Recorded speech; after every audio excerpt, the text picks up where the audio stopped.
당신의 잃어버린 영광을 찾아드립니다. 성범죄 피해자 전문 한진아 변호사입니다. 최근 강제추행 혐의를 받고 있는 유명 예능 PD가 국민참여재판을 요청하였으나 법원에서 기각했다는 기사가 있었습니다. 우리 피해자분들 중에 국민참여재판에 대해서 물어보시는 경우가 있는데요. 우선 국민참여재판이 뭐냐고 하면 형사재판을 일반 국민으로 구성된 배심원이 참여하는 재판을 의미합니다. 배심원들의 의견을 평결이라고 하는데 이 평결에 대한 법적 구속력은 없지만 현실적으로 판사가 배심원의 평결을 무시할 수는 없기 때문에 배심원의 평결을 고려하여 최종적으로 판결을 하게 됩니다. 원칙적으로는 우리 형사재판은 배심원 없이 하는 것이 일반적이고 배심원 앞에서 진행되는 국민참여재판은 예외적인 경우에 해당됩니다. 그러면 어떤 경우 국민참여재판을 진행하는 상황이 발생하냐고 하면 피고인이 국민참여재판을 받아보고 싶다고 신청을 하는 경우입니다. 그러면 피고인 입장에서는 왜 국민참여재판을 신청하게 될까요? 가해자들 중에는 배심원들의 사회 통념적인 편견을 이용하여 무죄나 선처를 받으려고 하는 경우가 있습니다. 예를 들어 해당 사건의 피해자에게 소위 말하는 피해자다움이 없다는 점을 배심원들에게 호소하려는 것인데요.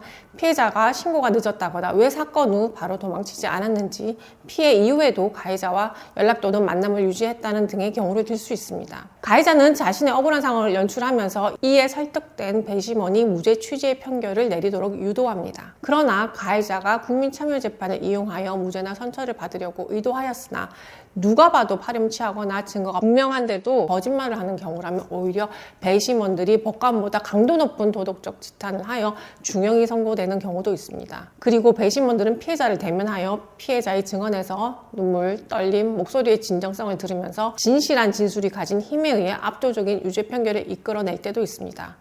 그러나 피해자의 입장에서는 배심원들 앞에서 증인으로 출석해야 한다는 점, 누군가가 내 사건을 알게 된다는 자체만으로도 큰 부담이 될 것입니다. 특히 가해자 측 변호사가 배심원의 마음을 흔들기 위해 피해자를 공격적으로 신문하여 2차 피해가 발생할 수도 있습니다. 따라서 보통 가해자가 국민참여재판을 신청하면 피해자께서 원하지 않는 경우 이를 거부하는 탄원서를 제출하시면 됩니다.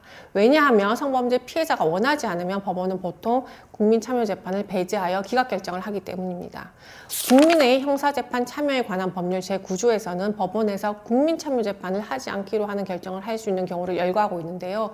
그 중에서 성폭력 범죄 피해자나 그 법정 대리인이 국민참여재판을 원하지 않는 경우를 규정하고 있기 때문입니다. 따라서 실제로 국민참여재판 절차로 사건을 진행하는 경우는 드문 경우입니다. 왜냐하면 법원에서 피해자의 거부 의사를 반영해 거의 기각하기 때문입니다. 참고로 국민참여재판을 하여 가해자에게 중형이 선고된 사례를 하나 설명드리겠습니다. 화장품 매장에서 물건을 훔친 여고생의 손과 턱을 만진 점장이 국민참여재판을 신청한 사건이었는데요.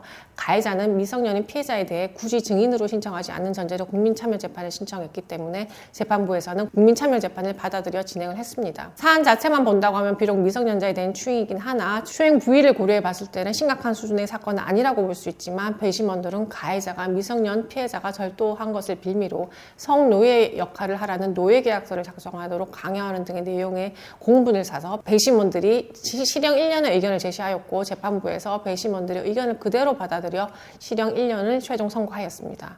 이 사건에서 재판부는 배심원들의 판결을 그대로 따라 형의 내용까지 똑같이 판결을 하였는데요.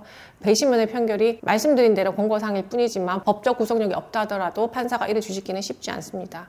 해당 사건은 추행 내용에 비해 형이 중하게 나온 사건인데요. 국민참여재판을 통해 배심원들의 공분을 사서 오히려 형이 더 세게 나온 케이스라고 할 수 있겠습니다. 결론적으로 말씀을 드리면 우리 피해자들께서 만일 가해자가 국민참여재판을 신청하였다면 거부하는 탄원서를 포함한 피해자 변호사 의견서를 제출하시면 되겠고, 만일 국민참여재판에 응할 의사가 있다고 하시면 가해자가 일반 형사재판보다 더 큰 형으로 엄벌에 처해질 수 있도록 배심원들 앞에서 가해자의 엄벌을 더 강력하게 호소하는 것도 하나의 방법이 되겠습니다.